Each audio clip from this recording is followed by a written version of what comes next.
নমস্কার, সেনগুপ্তাস হোম কিচেনে আপনাদের সবাইকে স্বাগত জানাই।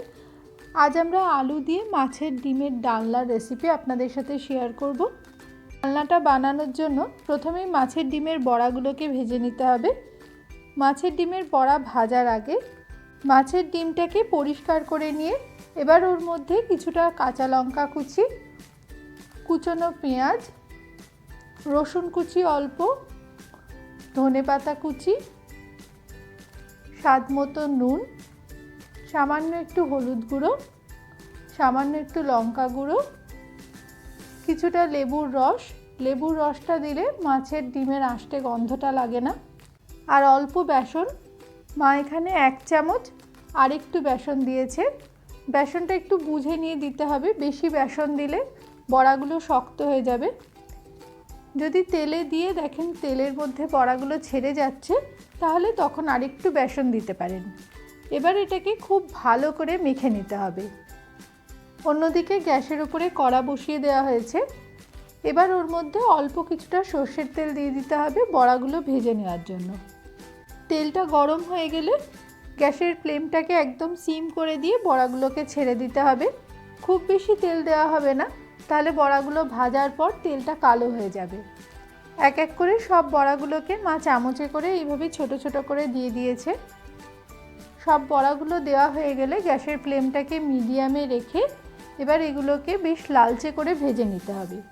গ্যাসের ফ্লেমটা মিডিয়াম টু লোই থাকবে, না হলে ওপরটা পুড়ে যাবে আর ভেতরটা কাঁচা থেকে যাবে। কিছুক্ষণ পরে বড়াগুলোকে উল্টে দিতে হবে। দেখুন কি সুন্দর একটা সাইড হয়ে গেছে। এবার ঠিক এইভাবে উল্টো দিকটাও খুব ভালোভাবে ভেজে নিতে হবে। বড়াগুলো খুব সুন্দর বেশ লালচে করে আর মুচমুচে করে ভাজা হয়ে গেছে। এবার এগুলোকে তেল থেকে তুলে নিতে হবে। এইভাবে বাকি বড়াগুলোকেও ভেজে নিতে হবে। সব বড়া ভাজা হয়ে গেছে। এবার ওই কড়াতেই আরও কিছুটা তেল দিয়ে দিতে হবে। তেলটা একটু গরম হয়ে গেলে ওর মধ্যে একটা তেজপাতা, কিছুটা গোটা জিরে আর একটা শুকনো লঙ্কা দিয়ে জিরেটা একটু ভাজা ভাজা হয়ে গেলে ওর মধ্যে বড় বড় টুকরো করে কেটে রাখা আলু দিয়ে দিতে হবে। আলুগুলো একটু বড় করে কাটতে হবে। ডালনায় আলুগুলো একটু বড় বড় হলেই ভালো লাগে। আলুগুলোকে খুব ভালো করে তেলের সাথে মিশিয়ে নিয়ে এর মধ্যে অল্প নুন দিয়ে দিতে হবে। নুন দিলে আলুটা তাড়াতাড়ি নরম হয়ে যায়। আর সামান্য একটু হলুদ গুঁড়ো দিয়ে খুব ভালো করে নেড়ে নিয়ে এবার ঢাকা দিয়ে একদম সিম আঁচে আলুটাকে 5 থেকে 7 মিনিট মতো ভেজে নিতে হবে। আলুটা যতক্ষণ ভাজা হচ্ছে ততক্ষণ অন্যদিকে একটা মশলা রেডি করে নিতে হবে। একটা মিক্সিং জারের মধ্যে একটা বড় সাইজের টমেটোর অর্ধেক, 1 ইঞ্চির থেকে একটু বেশি আদা, একটা মিডিয়াম সাইজের পেঁয়াজের অর্ধেক, 5 কোয়া রসুন আর 2টো কাঁচা লঙ্কা দিয়ে খুব ভালো করে পেস্ট বানিয়ে নিতে হবে। একদম মিহি একটা পেস্ট রেডি হয়ে গেছে। এবার আর একটা মশলা রেডি করে নিতে হবে। একটা বাটির মধ্যে অল্প একটু জল নিয়ে নেওয়া হয়েছে।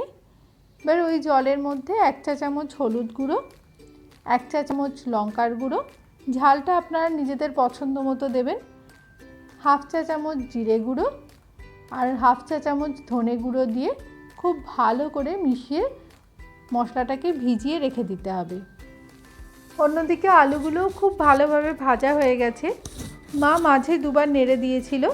আলুগুলোকে এমনভাবে ভেজে নিতে হবে যাতে ভাজার সময় আলুগুলো 80% নরম হয়ে যায়। এবার ওগুলোকে তেল থেকে তুলে নিতে হবে। আর ওই তেলের মধ্যে অল্প একটু চিনি দিয়ে দিতে হবে। চিনি দিলে রঙটা খুব ভালো আসে। চিনিটা হালকা নাড়াচাড়া করে এবার ওর মধ্যে আধখানা পেঁয়াজকে ছোট ছোট ডুমো করে কেটে রাখা ছিল, ওটাকে দিয়ে দিতে হবে।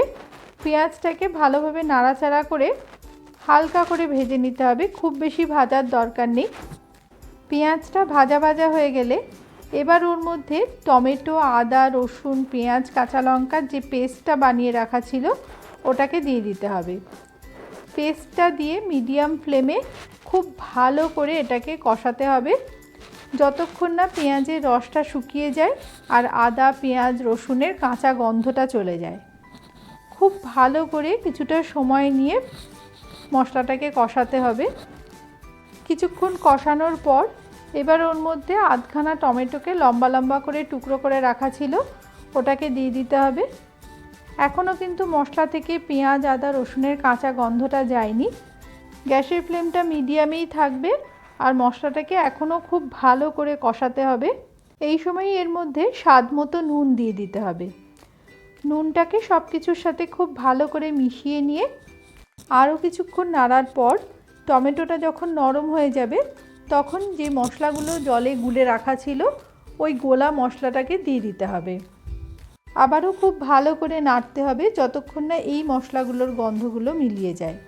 কিছুক্ষণ নাড়ার পর এবার এর মধ্যে ভেজে রাখা আলু আর মাছের ডিমের বড়াগুলোকে দিয়ে দিতে হবে। সব কিছু খুব ভালো করে মিশিয়ে নিয়ে এর মধ্যে কিছুটা গরম জল দিয়ে আবারও একটু কষিয়ে নিতে হবে। গরম জলটা দিলে মশলাটা তলায় লেগে যাবে না। সব কিছু খুব ভালোভাবে কষানো হয়ে গেছে, মশলাটাও একদম তেলের ওপরে উঠে এসছে। এবার এর মধ্যে পরিমাণ মতো গরম জল দিয়ে দিতে হবে। গরম জলটা আপনারা নিজেদের প্রয়োজন মতো দেবেন। তবে যেহেতু এই মাছের ডিমের বড়াটা ভাত দিয়ে খাওয়া হয় তাই একটু ঝোল ঝোল রাখলেই ভালো লাগে। খুব ভালোভাবে জলটাকে সব কিছুর সাথে মিশিয়ে নিয়ে ঢাকা দিয়ে একদম সিম করে 5 মিনিট মতো রেখে দিতে হবে।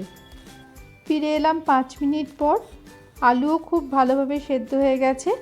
এবার এর মধ্যে 3-4টে চেরা কাঁচা লঙ্কা দিয়ে আবারও খুব ভালো করে মিশিয়ে নিতে হবে। মা সবসময় রান্নার শেষের দিকে কাঁচা লঙ্কা দেয়, তাহলে লঙ্কার ফ্লেভারটা খুব ভালো আসে। এবার 1 চামচ ঘি আর সামান্য একটু গরম মশলা ছড়িয়ে সব কিছু খুব ভালো করে মিশিয়ে নিলেই তৈরি হয়ে যাবে আলু দিয়ে মাছের ডিমের এই ডালনা। মাছের ডিমের এই ডালনাটা খেতে খুব ভালো লাগে। আপনারা যদি না বানিয়ে থাকেন তাহলে অবশ্যই বানাবেন আর আমাদেরকে কমেন্ট বক্সে জানাতে ভুলবেন না কেমন লাগলো। আমাদের আজকের এই ভিডিওটা যদি আপনাদের ভালো লেগে থাকে তাহলে একটু লাইক, কমেন্ট আর শেয়ার করে পাশে থাকবেন।